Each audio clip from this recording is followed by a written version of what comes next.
He married a white woman, then found out his black ex-wife was hiding a son who looks just like him. Hey, beautiful souls!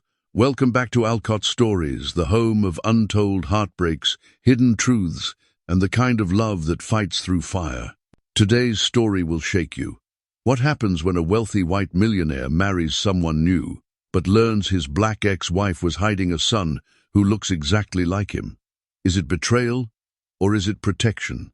Is it too late for forgiveness, or is this the beginning of something deeper than love? Stay with me to the end. This one will leave you speechless. And tell me in the comments, where are you watching from? And what time is it right now in your part of the world? Let's begin. The sunlit vineyard looked like a dream. White roses wrapped every chair, the sky a perfect shade of blue, and violins played a melody so delicate it could have melted stone.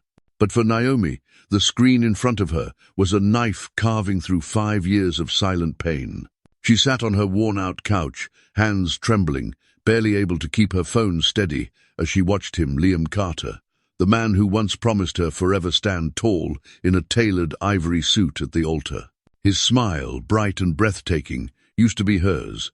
Now, it belonged to someone else. Claire Monroe, draped in a satin white gown with a train that shimmered like snow, walked down the aisle with grace, escorted by her father and bathed in admiration. Naomi's breath hitched when Liam's eyes lit up, those same ocean blue eyes that once cried for Naomi at 2 a.m., that once lit up when she told him she was pregnant, now focused on another woman as if Naomi never existed. The wine barrels, the string lights, the guests in pastel linen, it was all picture perfect and painfully real. Naomi didn't even realize she'd started crying until her 5-year-old son, Micah, climbed into her lap and gently touched her cheek. "Mama, is that my daddy?" he asked, his voice curious but soft, the way only an innocent heart could speak. Naomi's soul splintered. What do you say to a child who doesn't understand that his father was robbed from him not by death, but by silence, by shame, by the cruelty of the world? She inhaled shakily, wiped her tears quickly, and forced the lie she'd told herself 100 times. "No, baby, that's just someone else." But Micah frowned. "He looks like me." And he did. The resemblance was chilling, same dimples, same golden undertone. Even the way Micah tilted his head when he was confused mimicked Liam perfectly. Naomi hugged him tighter, hoping he couldn't hear the thunderstorm in her chest. She tried to focus on the wedding, tried to be strong, but every vow Liam spoke felt like salt in her wounds. "Claire, I promise to honor you, protect you, love you endlessly." Naomi remembered those exact words whispered into her hair on their wedding night, back when she was his secret, back when their love had to hide in shadows because his father refused to accept a black woman into the Carter legacy. Liam had loved her nor, so she thought. He held her through her worst nights, danced with her barefoot in their tiny kitchen, and cried with her when she showed him the ultrasound. But the pressure crushed him. When Daniel Carter found out about the baby, he gave Liam a choice's inheritance or his heart. Liam chose the fortune. Naomi chose her dignity. She left quietly, believing he'd come back. He never did. And now, here he was marrying someone acceptable, someone who fit in glossy magazines and country clubs. Naomi's hands clenched around her phone, heart racing as the crowd stood to applaud. Claire kissed Liam, and the cheers erupted. Naomi couldn't breathe. "Mama, why are you sad?" Micah asked, gently wiping her cheek with his small thumb. She wanted to scream, to tear the phone in half, to shout at the screen that the man in the tuxedo was not just someone's husband, he was her past, her heartbreak, her son's blood. But instead, she turned the phone over, pressed her forehead to Micah's, and whispered, "I'm just tired, sweetheart." She tucked him into her arms, rocking gently, as if doing so could calm the wildfire inside her. But the image of Liam sliding that ring on Claire's finger, smiling like the past never happened, was now seared into her mind. She felt like a ghost watching, the life she should have had play out in real time, knowing she'd been written out of the script. Claire didn't know about Micah. Liam didn't know either, so Naomi thought. The world saw a flawless new beginning, but Naomi knew better. Beneath the silken champagne, there were secrets buried so deep they could shake the earth. She kissed Micah's forehead and whispered a promise. One day, you'll know the truth. Outside, the wind rustled the dying leaves on the porch trees. Inside, Naomi sat frozen in a world that had moved on without her, carrying a truth that could shatter the perfect illusion Liam now lived in. And though she didn't know when or how, she felt it in her bones. The day would come when Liam Carter would look into Micah's eyes and see himself. She remembered the chapel as if it were a dream stitched in silk and shadows, tucked away in a sleepy Louisiana town where time slowed and love whispered instead of shouted. The air had smelled like honeysuckle and rain that day, and Naomi stood in front of Liam in a lace dress she bought second-hand, hands trembling not from doubt but from disbelief that he had actually shown up. He was breathless, his tie slightly crooked, his eyes filled with something she mistook for courage. "I don't care what my father says," he had whispered, holding her hands with a grip that promised forever. They had exchanged vows in front of a retired minister and 2 old pews, their only witnesses, the flickering candles, and the promises no one else would ever hear. He kissed her like the world couldn't touch them, like his last name wouldn't one day become the very wall between them. Naomi had never felt more loved, more chosen, than in that moment, but love, she would learn, is sometimes just a moment, not a guarantee. After the wedding, they hid like fugitives in their own lives. Liam rented a small apartment hours from his family's estate. He worked remotely, said he was traveling any time the Carters asked questions, and Naomi remained hidden like a secret too dangerous to exist in daylight. His father, Daniel Carter, eventually found out. Naomi still remembered the way Liam came home that night, white as paper, hands shaking, eyes haunted. "He knows," he said, his voice hollow. "He said if I don't end it, I lose everything. The company, the trust fund, the estate, everything I've built." Naomi had touched his face, her own heart already splintering. "Then let's go without it all," she'd pleaded. "We don't need his money, we have each other." But Liam had stared at her like she was speaking a language he couldn't understand. Over the next week, he changed. Slowly, painfully. The kisses grew shorter, the silences longer. He stopped holding her hand in public. One night, he didn't come home at all. The next morning, he told her they needed to pause things for now. Naomi asked him if he was ending their marriage or just his courage. He didn't answer. A week later, she received divorce papers without a signature. No explanation, no goodbye, just erasure. Like their vows had been written in disappearing ink, she packed her things quietly. No drama, no screaming. She left the apartment with a hollow stomach and a broken soul, never knowing she was carrying a piece of him inside her. Weeks later, when the sickness began, she thought it was heartbreak poisoning her body, but the doctor's soft voice said otherwise. "You're pregnant." Naomi blinked at the ultrasound screen, watching the tiny flicker of life dance beneath her ribs. She cried so hard that day her shirt was soaked. She picked up the phone to call Liam more than once, but fear stopped her. Fear that he would reject the baby as easily as he rejected their love. Fear that Daniel would destroy her life if she surfaced. Fear that Liam, under his father's thumb, was no longer the man she married. So she vanished, moved states, changed her number, gave birth alone, gripping the edge of the hospital bed as her body split open, and the world gave her Micah baby, who cried with his father's voice and slept with his father's frown. She had no baby shower, no welcome party, just a nurse who smiled kindly and whispered, "You're brave." And brave she had to be. Every birthday she lit a candle for Micah, and a second one for the father he'd never met. She kept old photos of Liam in a box under the bedknot out of love, but because Micah would one day need to know where his eyes came from. She told him stories of imaginary heroes instead of real fathers. She worked 2 jobs. She cried at night into her pillow and told herself she was enough. But even now, 5 years later, watching Liam marry another woman in broad daylight, while her son clutched her waist and asked impossible questions, Naomi felt that ancient ache awaken. She had once been his forever. Now she wasn't even a memory, just a shadow, just someone his family made sure was erased, like a blemish on an otherwise polished legacy. And yet, Somewhere inside her, a fire still lived. Not for revenge, but for truth.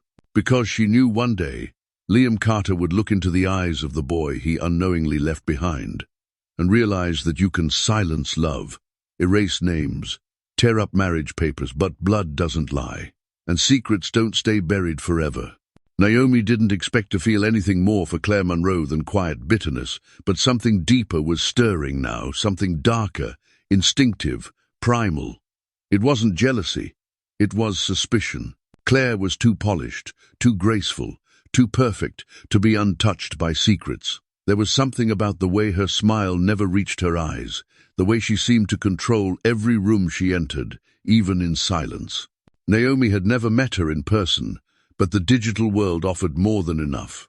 Photos, wedding articles, guest blogs, social media highlights. Claire's face was everywhere, always flawless, always positioned just right, as if she knew the camera would find her.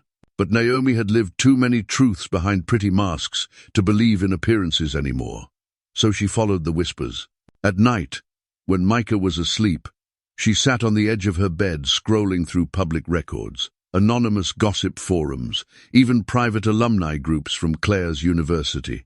And then, a post buried deep in a forgotten Facebook thread caught her attention. Anyone remember how Claire M. left NYU so suddenly? She was dating that professor, right? Naomi's eyes narrowed. Another reply. Wasn't there a rumor about some settlement? The comments ended abruptly. Someone had deleted the rest, but Naomi had learned enough. There was something buried, and it wasn't small. Meanwhile, across town, in the newly built guest house of the Carters' country estate, Claire sat by the fireplace with a stack of letters in her hand, letters she had stolen from Liam's study 2 nights ago. She hadn't meant to snoop, but she'd noticed Liam acting distant lately ever since someone mentioned seeing a child at a park who looked eerily like him. His moods had shifted. He stared into space more. So Claire dug, and she found the old wooden box behind his suits. The moment she saw Naomi's name on the envelopes, her stomach turned. Not because she feared Naomi. Claire didn't fear anyone, but because she hated unfinished stories. She opened each letter slowly, one by one, her face unreadable. The first was dated 4 years ago. Naomi had written with trembling hope, asking if Liam ever wondered why she left so suddenly. She mentioned her pregnancy carefully, almost apologetically. Claire's jaw tightened. The next letter was angrier. The one after that was pure heartbreak. Naomi had poured herself into words, begging Liam to see the child just once, to give Micah the name he deserved. Claire didn't read the rest. Instead, she took the letters outside, to the fire pit. One by one, she watched them curl, blacken, and vanish into smoke. The flames danced in her cold eyes. She told herself it was necessary. She had built this life from scratch: a marriage, her social standing, the Carter name, and she wouldn't let a single ember from the past burn it down. You waited too long, she muttered, tossing the last letter into the fire. You don't get to come back now. Meanwhile, Liam, unaware of the betrayal unfolding behind closed doors, had started searching old files on his laptop, confused by fragments of memory. He couldn't quite place an unread message from an unknown number. An email he once thought was spam. Something was off, and Claire knew it. She began subtly slipping into his routines, taking over calendar invites, screening his calls, managing who he talked to and when. She told him Naomi had reached out recently, that she was just being attention-seeking and jealous of their life. Liam didn't fully believe her, but he didn't push either. Claire was practiced at silence that sounded like reason, but Naomi's intuition sharpened with each passing day. She noticed things: the timing of Claire's rise in Liam's life, how Claire's parents went bankrupt before her engagement, how quickly her name was tied to Liam's company in the press. Naomi wasn't out for revenge, she was out for the truth, and the truth was whispering in her ear louder every night. Claire Monroe was not the innocent angel the world believed. Naomi began writing again, not letters, but a journal this time. She documented everything: dates, posts, names, whispers, instincts. If she couldn't expose Claire yet, She would prepare for the day she could. She owed that to her son. Meanwhile, Claire held Liam a little tighter each night, sensing he was slipping, sensing that somewhere, somehow, the past she thought she'd buried was clawing its way to the surface. And in the quiet of a shadowed morning, with rain tapping against her window, Naomi looked at a printed screenshot of that Facebook thread and whispered to herself, "She's hiding something, and I'm going to find out exactly what." The war hadn't started yet, but the storm clouds were gathering. The morning air was crisp, with leaves rustling softly beneath little feet and distant laughter echoing from the neighborhood park. As Naomi pushed Micah gently on the swing, her eyes watching every motion, though her mind was elsewhere, half replaying old suspicions, half whispering warnings about the storm she could feel forming.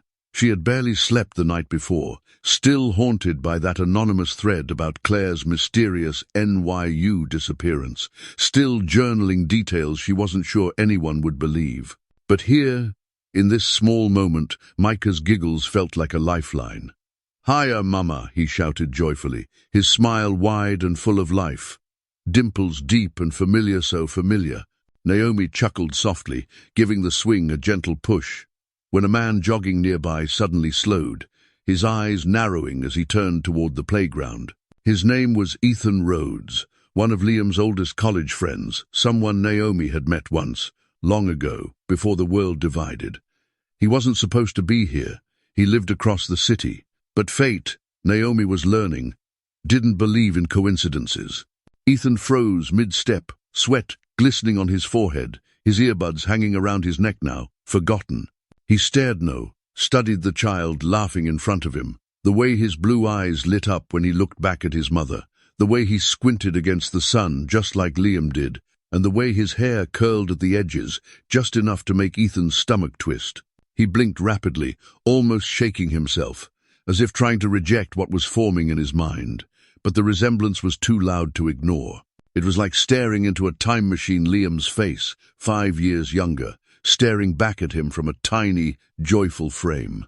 Naomi noticed the stranger then, how he stood so still, how his breathing had changed. Their eyes met for a fleeting second. Hers narrowed, his widened. Without a word, he turned and walked away briskly, jogging fast, too fast, as if trying to outrun a truth he hadn't meant to find. Naomi felt her heart drop. She knew what had just happened. She'd seen that look before, the shock, the recognition, the panic. Something was about to unravel. Ethan didn't stop running until he reached his car. Hands shaking, he sat behind the wheel, remembering the last time he saw Liam's baby photos at a dinner party. The same eyes, the same smile. He called Liam instantly. "You busy?" he asked, trying to steady his voice. "Just something weird happened. I think I saw a kid who looks exactly like you." On the other end, Liam frowned. "What? Where?" Ethan hesitated. "At the park near Maple Ridge. He was with a woman. Black, long braids. About your age. I think, Liam, I think it was Naomi." Silence, then a deep inhale. "That's impossible," Liam said, his voice clipped, defensive. "She's gone. I haven't seen her in years." Ethan didn't push, but the seed had been planted, and it didn't take long to grow. By the next morning, whispers began to swirl inside Liam's circle, quiet rumors. A photo Ethan secretly snapped from a distance, a name passed around like a ticking clock. Micah. Meanwhile, Naomi sensed the shift before the storm arrived. At the grocery store, a stranger looked at her son a little too long. At the library, someone whispered behind her back. Even the neighbor's tone felt different. She knew someone had spoken. That same evening, she sat on the floor in Micah's room as he played with toy cars, unaware of the world spinning dangerously around him. Naomi reached for her journal and wrote one word in bold. Exposed. She hadn't planned for the truth to leak this way. She had wanted control. She had wanted timing. But fate had a cruel sense of irony. Across town, Liam sat in his office, staring at the grainy photo Ethan had sent him. He zoomed in. His heart thudded. The child's profile, the shape of his chin, the dimple. Liam rubbed his temples, haunted. He stood, walked to the window, and stared out into the dark. Claire entered silently behind him. "Everything okay?" she asked, voice smooth. He nodded, lying. But his mind was a hurricane. Could it be true? Could Naomi have hidden his child, for 5 years? He wanted to call her. He wanted to scream. But more than anything, he wanted to know if what he was seeing was realer, if it was just a ghost of guilt haunting him for what he left behind. Naomi, meanwhile, sat in silence that night, holding a tiny sock Micah had outgrown, knowing that no matter how far she ran, truth had a way of catching up. And now it was knocking, not gently, but like thunder at the door. The knock came just after dusk, sharp, impatient, unforgiving. Naomi had just finished folding Micah's school uniform when her breath caught in her throat. She didn't need to check. She knew. Her hands trembled as she opened the door, and there he was, Liam, standing on her porch like a ghost, summoned by guilt and rage, his jaw clenched so tight the muscles beneath his skin pulsed. His eyes, those same stormy blue eyes she once trusted with everything, were narrowed, but not with longing, with betrayal. "Why didn't you tell me?" he hissed, stepping forward, towering, the air between them crackling. Naomi's voice caught in her throat. She stared at him, 5 years of silence collapsing between them in a single, unspoken moment. Her lips parted, but nothing came out. "Why, Naomi?" he repeated, louder now, chest heaving, pain wrapped in fury. "You had my child, my son, and you kept him from me like I was nothing." Naomi blinked hard, feeling her knees wobble beneath her. Tried, she stammered, her voice raw. "You don't know what happened after I left." "No," he snapped. "I don't know because you vanished. You ran, Naomi. No goodbye, no call, no letter. You erased me." "That's not true," she cried, stepping back as tears welled in her eyes. "I wrote to you. I begged you to meet him. I sent letters dozens. You never answered." Liam's brow furrowed, confusion flashing across his face, but only for a second before anger returned like a second skin. "I never saw any letters." Naomi wiped her face with trembling fingers, her voice breaking. "Your father. He threatened me, Liam. The night you came home after he found out about us, you changed. You started slipping away. You didn't even fight for me. I didn't leave because I wanted to. I left because I had no choice. He told me if I stayed, he'd ruin both our lives." Liam's fists clenched at his sides. "And you didn't think I deserved to know about my son?" "You weren't the same," she whispered, eyes glossy. "You disappeared from me long before I disappeared from you. You became cold, silent. I was pregnant and scared, and I had no one. I waited. I hoped you'd come back. But weeks passed. Then months. Then divorce papers came." He flinched at that. "I never sent them," he said quietly, his voice shaking. "He must have," Naomi interrupted, voice sharper now. "Exactly. He controlled everything, and you let him." A heavy silence fell between them, broken only by the distant hum of a streetlight. Then Liam's voice cracked. "I should have fought harder." "Yes," she said softly, the pain like a bruise inside her ribs. "You should have." Inside, Micah's laughter floated faintly from the bedroom, unaware of the storm brewing outside his door. Liam's eyes flicked toward the sound, his expression faltering. "Can I see him?" he asked, suddenly small, his earlier rage unraveling into something softer, broken, even. Naomi hesitated. Her heart screamed to protect her son, to shield him from disappointment, but another part of her somewhere, deep still, remembered the man who once cradled her face like it was a prayer. She stepped aside slightly. "Not tonight. He's asleep, and I'm not ready for him to meet a version of you I don't recognize yet." Liam nodded slowly, guilt rising behind his eyes. "You should have told me, Naomi. I lost 5 years." Her voice cracked. "So did I. So did he." He exhaled, the weight of that truth crashing down like thunder. "I thought I hated you," he admitted, "until I saw him. He has my face, my smile, my eyes." Naomi swallowed the lump in her throat. "He also has my fear, my silence, and the questions I've never had the strength to answer." For a long moment, they just stood there, two broken hearts staring at each other from opposite shores. "What now?" he asked finally, voice hushed. Naomi looked down, then back at him.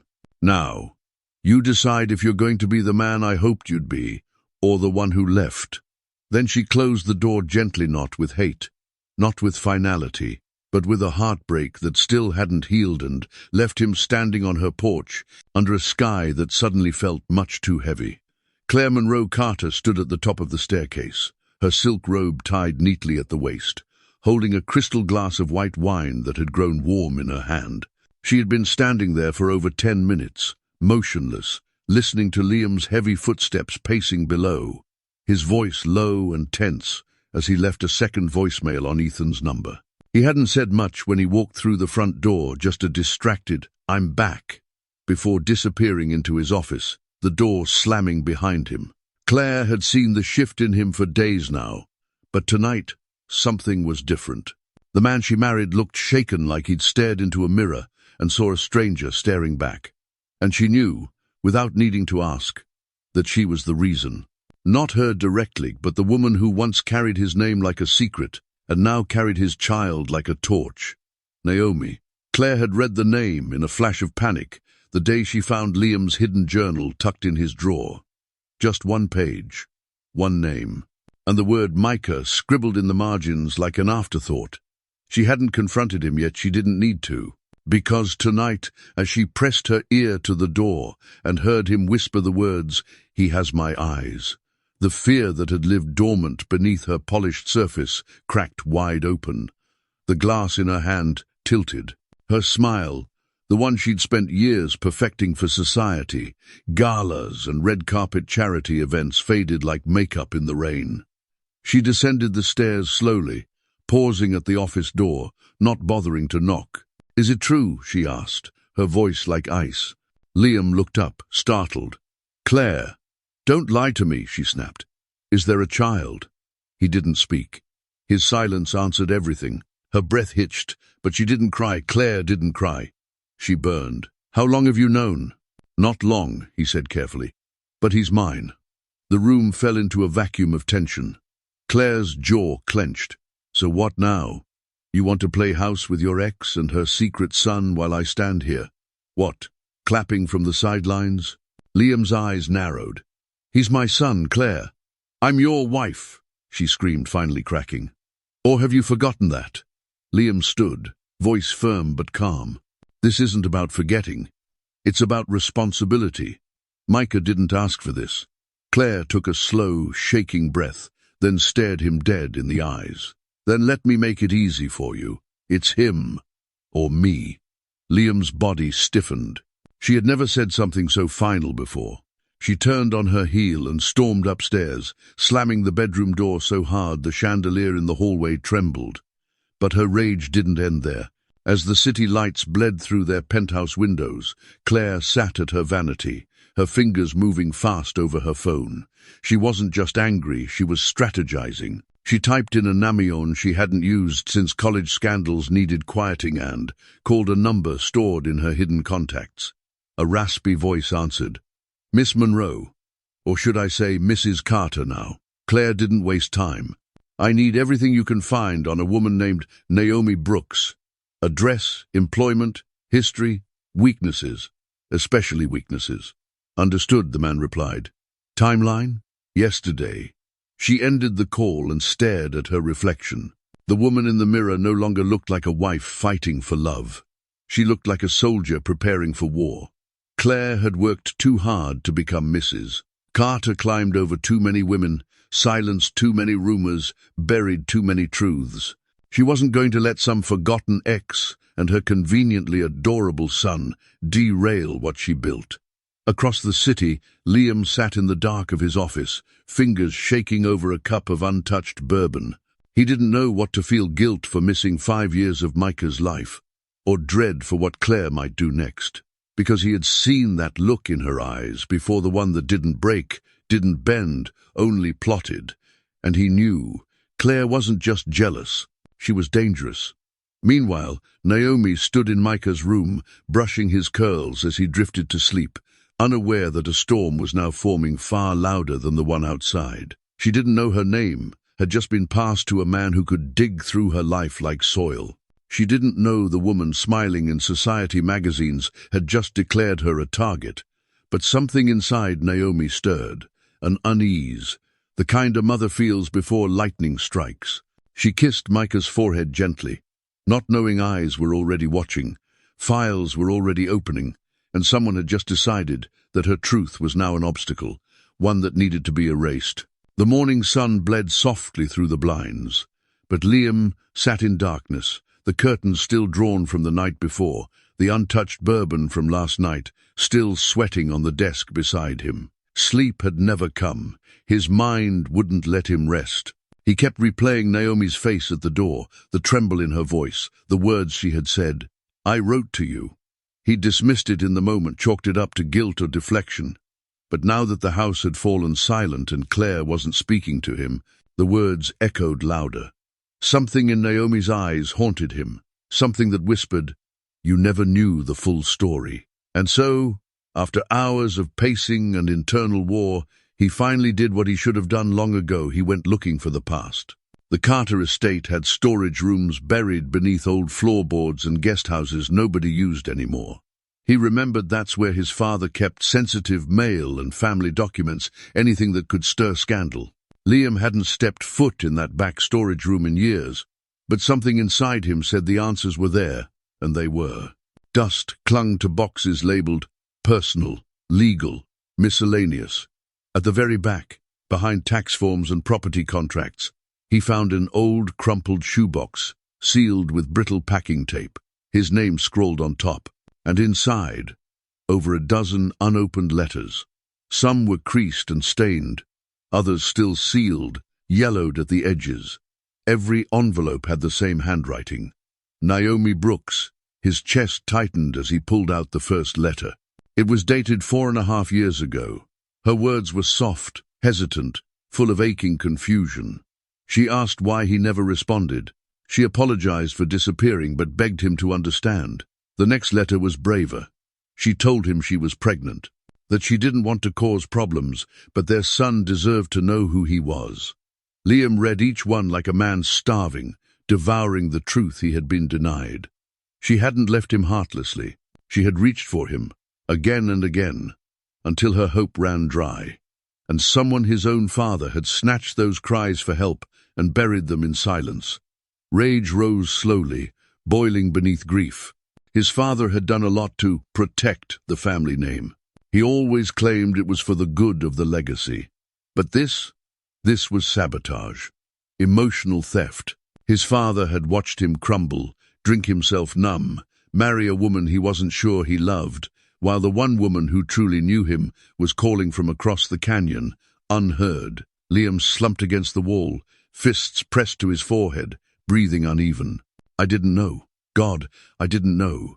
But the weight of not knowing didn't free him, it crushed him. Because the truth had existed all along. He had just never looked for it. He had believed too easily, accepted silence too quickly. He stood, paced the room, rereading Naomi's final letter 3 times. In it, she wrote that she wasn't angry anymore, just tired. That Micah was growing fast. That she had learned to stop expecting Liam to come. The last line nearly shattered him. "I'll never teach him to hate you, but I'll also never lie to him about who you were." Liam felt his legs weaken beneath him. The image of his son living 5 birthdays without him, asking questions Naomi had to answer alone. It hollowed him. He remembered Claire burning letters in the fireplace weeks ago. He had thought it was junk mail. But what if? His stomach turned. Was Claire part of this too? How much had been hidden in the name of control? For years, he had painted Naomi as the one who ran, the one who abandoned him, left him broken. But now, he asked himself, was I the villain all along? His silence, his cowardice, his blind loyalty to his father, it had all cost Naomi her peace and Micah his father. He thought of the night he came to Naomi's door, the anger in his voice, the way she trembled but still stood strong. He had blamed her, accused her, and now he owed her everything. He walked out of the storage room with the letters clutched tightly in both hands. No staff, no phone, no car, just truth. Cold, late truth that stung more than anything Claire had ever said. He needed to see Naomi again, not for confrontation, not for guilt, but because he finally realized he had never heard her story. And now, it was the only one that mattered. Liam stood outside Naomi's modest home, holding the letters tight in one hand, like a confession he couldn't yet speak aloud. His other hand trembled before it rang the bell, and when Naomi opened the door, her eyes immediately locked onto his, confused, guarded, and exhausted. But he didn't come to argue. Not tonight. "I read them," he said softly. "Every single one." Her lips parted, unsure. He held the box out slowly, the truth finally visible between them. Naomi stepped back wordlessly, letting him in, not because she trusted him again, but because this moment wasn't about her. It was about the little boy in the next room, humming to himself as he played with blocks on the floor, completely unaware of how many pieces had been rearranged for him in the last 48 hours. "Can I?" Liam gestured. Naomi nodded. And just like that, he crossed the threshold, not of the house, but of something far deeper. Fatherhood. Micah looked up curiously, his curls bouncing as he tilted his head. "Hi," he said with a shy smile. "Are you Mommy's friend?" Liam knelt slowly, his throat tightening. "I guess you could say that." Micah studied him. "You look like me." Liam chuckled through the ache in his chest. "I was thinking the same thing." Naomi stood nearby, her arms crossed tightly across her chest, watching every breath, every word. This was her, everything. Liam moved carefully, sitting beside Micah on the carpet. "What are you building?" "A spaceship, but it keeps falling apart." Micah frowned. "I try really hard, but it just breaks." Liam picked up one of the broken pieces, his fingers brushing his son's for the first time. Sometimes the best things take more than one try. They spent the next hour building silently, the air between them growing less foreign, more sacred with each block placed. Micah told him about school, about how he liked drawing dinosaurs and hated green beans. Liam listened like a man hearing music for the first time. He laughed genuinely when Micah made a silly face and clapped when the spaceship finally stood tall. Then, just before Naomi called him for bedtime, Micah turned to him and said innocently, "Thank you, Mr. Liam. You're kinda nice." Liam froze. The words hit harder than he expected. "Mr. Liam. Not Daddy. Not even Dad. Just Mr. Liam." And yet somehow, it was the most heartbreaking title he'd ever received because it reminded him just how much he'd missed. He blinked fast, forcing a smile. "You're welcome, Micah." Naomi tucked Micah in a few minutes later, and Liam waited in the quiet living room, staring at a faded photo of Naomi holding a newborn him. His son, his own blood. After Naomi returned, Liam stood to leave. He looked at her long, with eyes soaked in guilt. "He's perfect," he whispered. She nodded. "He always has been." Liam opened the door but hesitated. "Thank you for raising him into someone so kind." "I didn't do it alone," she said softly. "He was born with pieces of you." Liam's voice cracked. "And I didn't deserve that." That night, he returned to the penthouse he no longer felt at home in. Claire was gone for the evening off at some charity event she hadn't even invited him to. He walked into the bathroom, stared at himself in the mirror, and barely recognized the man looking back. He splashed water on his face, gripped the sink. The silence in the room screamed. He sank to the floor, his back against the marble, his hands over his face, and then he wept. Not just for the lost years, but for every bedtime story he never told, every hug he didn't give, every first step, first word, first day of school he missed. He wept because Micah had called him Mr. Liam with the kind of trust he didn't deserve. He wept because his own father had stolen those moments with Lysand, because Liam had believed them. He wept until his chest ached and his throat burned. Then, through broken breaths, he whispered into the quiet, "I want to be his father," not just his reflection. And for the first time in years, Liam Carter didn't care about money, legacy, or reputation. He only cared about a little boy with his smile and the woman who carried both of them when he wasn't man enough to stay. Liam hadn't even left his office the next morning when his phone buzzed violently with texts and notification, each ping like a blow to the chest. He opened the first one, then the second. Then the headline screamed at him in bold letters. Black ex-wife claims hidden baby scams millionaire husband for support. His blood ran cold. The article was everywhere, no gossip blogs, fake news outlets, even political forums that twisted it into some race-fueled commentary about gold diggers and broken systems. They used Naomi's name, her full name, posted her photo taken secretly at the park with Micah. And the article? A pile of lies soaked in venom. Anonymous sources. Fabricated claims. Headlines that painted her as a manipulative, bitter woman, chasing dollars with a fake child.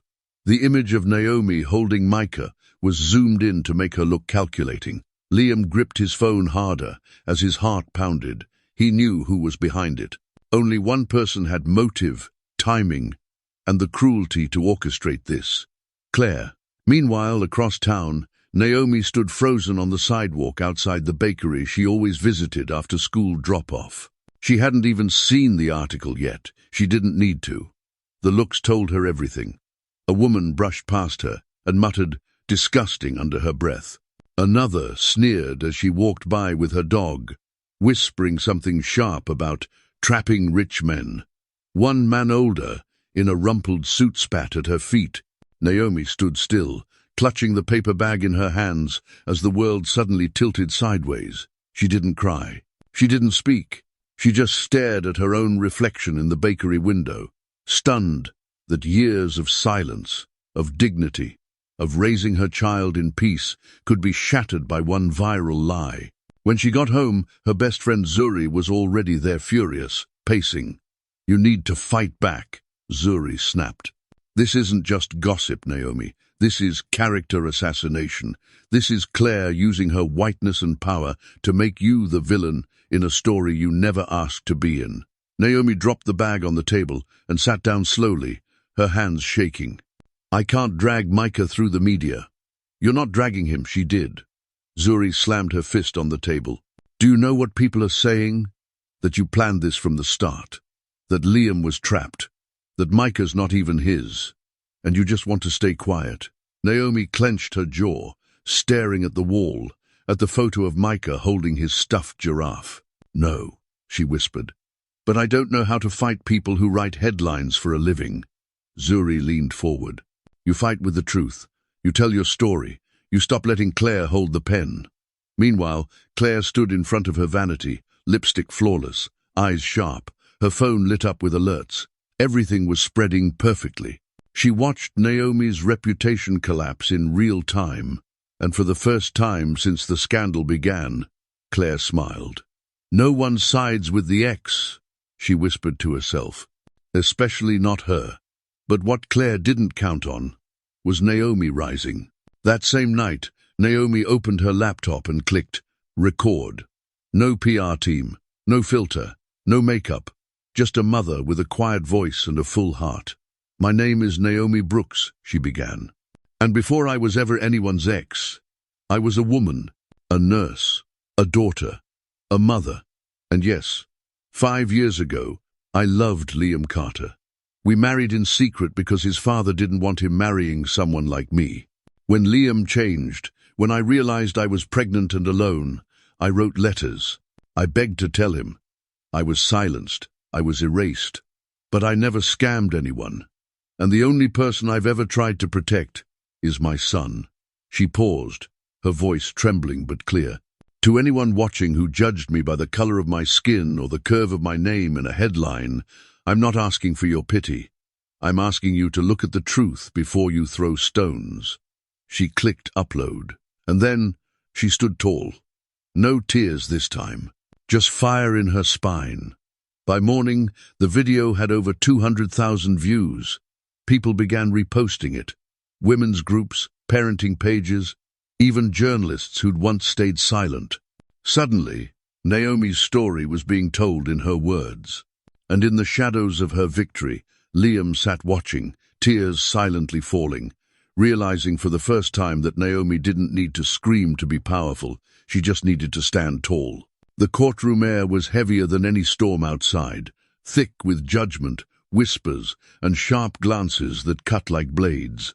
Naomi sat still in her tailored navy dress, her fingers laced tightly in her lap, her back straight, chin lifted not out of pride, but because she had no other choice. Her video had shaken the internet, yes, but this was real. And this room, where decisions were bound into law and truth, was often treated like a chess piece, was where everything would either shatter or survive. Liam sat just 2 rows behind her on the opposite side of the aisle, dressed in a dark suit with eyes that hadn't known sleep in days. His jaw was tense, but his gaze never left Naomi in anger now, but in quiet ache. He had filed for full paternity rights only days earlier, determined to step into the role he'd once abandoned, to claim the son he never knew he had. Naomi hadn't objected. What she objected to, what she couldn't allow, was Claire trying to twist the truth one final time. Claire swept into the courtroom like it was her personal gala, heels clicking, sunglasses dramatic, even though they were indoors. She sat beside her attorney, high-powered, sharp-tongued, and already flipping through the file labeled Brooks, Naomi.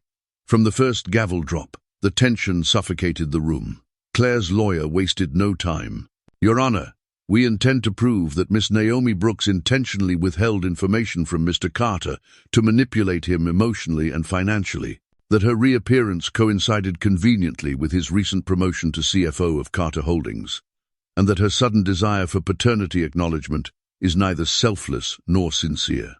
Naomi's lips parted slightly, shocked but not surprised. The lies were dressed in expensive words. Claire watched with venom barely hidden behind her lip gloss. Liam's attorney stood. "Objection, Your Honors. Brooks never requested a cent of support, nor has she attempted to extort Mr. Carter. In fact, the only documented manipulation comes from the Carter family itself." Gasps fluttered through the benches. Claire's eyes narrowed. The judge nodded. "Proceed." Liam rose, cleared his throat, and walked to the front.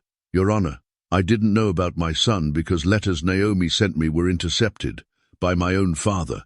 I found them weeks ago in storage. I've read every word. I'm not here to attack Naomi.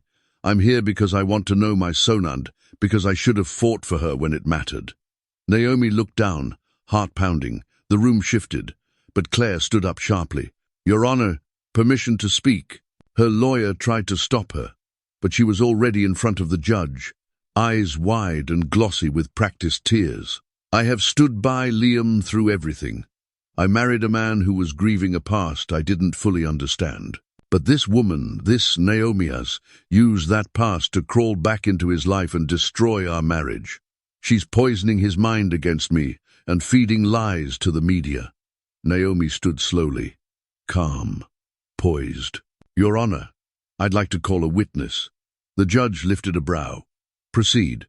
The courtroom doors opened and in walked Mrs. Ellis, grey-haired, slow-moving, but with the fire of truth in her eyes. The former housekeeper of the Carter estate. Claire stiffened. Liam straightened. Naomi helped the older woman take her seat. "Mrs. Ellis," Naomi began, "do you recall the night I left the Carter estate 5 years ago?" "I do," the woman replied, voice raspy but clear. "I was coming down the hall with Mr. Liam's laundry. I heard raised voices from his father's study. I stopped to listen. I know I shouldn't have, but the words stuck with me." Naomi nodded gently. "What did you hear?" Mr. Carter Sr. told Naomi, "You'll leave tonight, or I'll ruin you. I'll bury your letters. Liam will forget you. You'll be nothing but a footnote in his clean, white future." I heard every word, and when Naomi cried and asked for mercy, he laughed. The courtroom erupted. Claire's face paled. Liam closed his eyes, his jaw tight with shame. The judge banged the gavel. "Order! Order!" Silence fell again. Naomi didn't speak.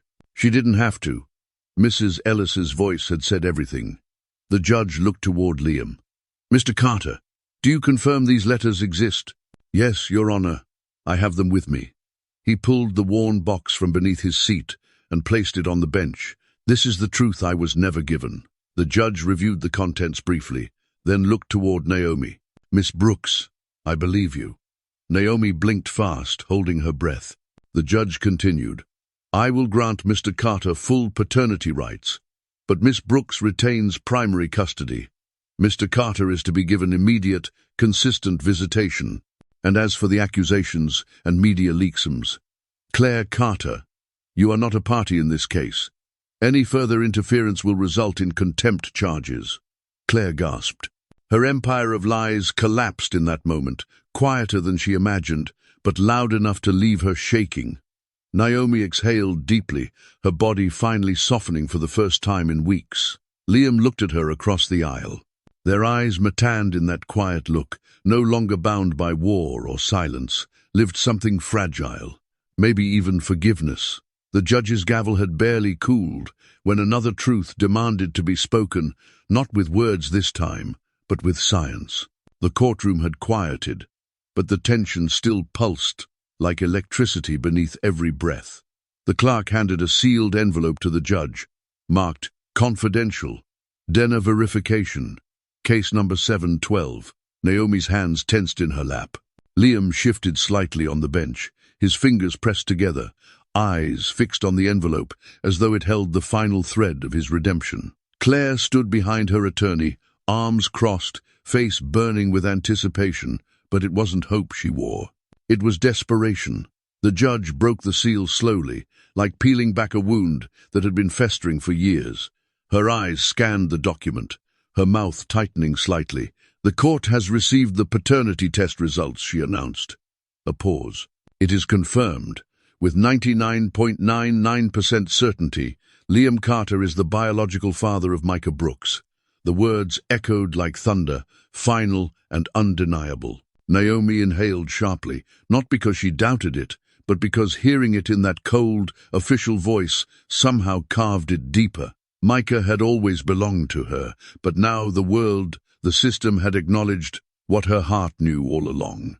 She turned slightly to Liam, whose eyes flooded with something deeper than tears, regret, relief, and something unspoken that trembled between apology and awe. Before anyone could speak, Claire gasped. "Number. No, this is manipulated." Her heels clacked violently as she stepped forward. "You don't understand, she's been playing this game for years." "Mrs. Carter," the judge warned, but Claire's voice climbed, unraveling in real time. "This isn't over. He's mine. That child, that woman, she tricked him into this." Liam stood then, tall and deliberate. "Claire, stop!" His voice wasn't angry, it was done. Claire blinked, stunned at the tone. "You believe her over me?" "I believe the truth," he replied, his voice low but sharp. "And the truth is, Micah is my son. Naomi never asked for a dime. You're the only one who ever saw him as a weapon." Claire's breath caught, her perfect image cracked, and for once, she couldn't hold it together. She snatched her bag and stormed out of the courtroom, the doors slamming so hard they echoed through the halls like a final goodbye. The judge continued, unshaken. "In light of the evidence presented and the consistent behavior of both parties, I am granting full physical and legal custody to Miss Naomi Brooks. However, Mr. Liam Carter is awarded regular visitation rights and shared parental involvement under terms to be negotiated by both parties." Liam exhaled shakily, whispering a soft, "Thank you," under his breath, not to the judge, but to the universe for giving him a second chance, however fragile it was. Naomi stood slowly, nodding respectfully to the judge. She felt no victory in the ruling, only a strange, quiet sorrow for all that had been lost in the years they couldn't reclaim. As she stepped into the corridor outside, the reporters and flashing cameras surged forward. Zuri shielded her with fierce grace, guiding her toward the elevator, while Liam followed behind at a careful distance. In the elevator's silence, Naomi finally turned to him. "You have what you wanted now," she said calmly. "Proof, access, truth." Liam nodded. "And I still want more." Her eyes narrowed slightly. "What more could you possibly want after all this?" His voice cracked. "To be someone Micah can trust. And maybe someone you can forgive." Naomi looked away, Trust takes more than DNA, Liam. The elevator doors opened. She stepped out, not looking back. Micah waited outside with Zuri's husband, holding a tiny drawing in his hand, a spaceship with 3 stick figures. One had a beard. Naomi smiled softly and knelt beside him. "Ready to go home, baby?" "Did the judge say Mr. Liam can visit me now?" he asked, eyes wide. Naomi's heart stung. "Yes, sweetie, he can." As they walked to the car, Liam remained behind, watching Themi's family, fractured but visible now. He didn't chase, he didn't demand, he simply stood still, knowing this wasn't the end of a courtroom drama. It was the beginning of something far harder, redemption without guarantees. The image of Naomi and Micah disappearing into the crowd lingered in Liam's mind, long after the courthouse doors closed behind them. But days later, when Naomi texted, "He's ready. You can have him Friday night," Liam stared at the screen for almost a minute, barely breathing. He read it again and again as if the words might vanish. He spent the next 48 hours preparing the mansion like it was a sacred temple, scrubbing every inch of the guest room until it gleamed, placing superhero bedsheets on a brand new twin bed he had rushed to order, buying toys, coloring books, puzzle 7 dinosaur-shaped snacks. He had lived in that house for years, but it had never felt like a home until now. When Friday evening came, Micah stepped through the front door in jeans and a Spider-Man hoodie, clutching a tiny overnight bag with cartoon patches. Liam knelt and smiled, nerves buzzing. "Hey, buddy." Micah looked around, eyes wide. "Your house is huge." "Yeah," Liam chuckled, "but it's kind of boring without you in it." Micah grinned and ran straight toward the living room, pointing at the marble staircase and floor-to-ceiling windows. "Is that a robot vacuum?" "It is. Can I ride it?" "Let's maybe not do that." They laughed. For the first time in a long time, Liam laughed like a child. Hours passed in a blur of joy. Micah showed him how to build Lego dinosaurs. "That one's got your eyebrows," he teased, played hide-and-seek in Liam's walk, in closet, and asked 100 questions about buttons and screens in the smart home system. Dinner was pizza messy, loud, and perfect. Later, they curled up on the couch in pajamas, Micah wrapped in a soft blanket, Liam reading the same bedtime story Naomi had packed in his bag. The invisible string. "No matter how far apart we are," Micah read along sleepily, "we're always connected by love." Liam's throat tightened. He closed the book and looked down at the boy resting against his arm. "I missed a lot of years, Micah, but I'm never missing another one." Micah looked up, half asleep. "I know." Just as Liam leaned to carry him to bed, the doorbell rang sharp, jarring, urgent. His stomach dropped. He wasn't expecting anyone. He opened the door, and there she was, Claire. Her heels stabbed the tile like thunderclaps. "So this is what you chose," she hissed. "A child who barely knows you? A woman who ruined you?" Liam stepped outside, quietly closing the door behind him to keep Micah from hearing. "You can't be here, Claire. I made you," she snapped. "I stood by you when your world fell apart, and you're replacing me with a mistake you buried." "Micah is not a mistake," Liam said firmly, his voice like ice now. "He's the best thing I've ever done. And you?" He shook his head. "You've lied, manipulated, and humiliated an innocent mother. You're not welcome here." "So that's it? After everything we built?" Her mascara smeared slightly beneath her eyes. "You're throwing me away for some charity case romance?" Liam's jaw tightened. "It was never about choosing between 2 women. It's about choosing the truth. You burned letters, you spread lies, and you tried to destroy a boy who only wanted a dad. Leave." Claire's breath hitched. She stepped back, stunned that her weapons no longer worked on him. "You'll regret this." "Not like I'd regret losing him again." He turned away and walked back into the house, shutting the door with finality. He leaned against it for a moment, breathing hard, the echo of her departure still ringing in his ears. Then he heard it. Small footsteps. Was that the lady from the wedding? Micah stood at the hallway's end, sleepy-eyed, clutching his stuffed giraffe. Liam hesitated, then walked over and knelt. "Yeah, it was." She sounded mad. "She was. Did I do something wrong?" Liam's eyes welled. No, son. You did everything right.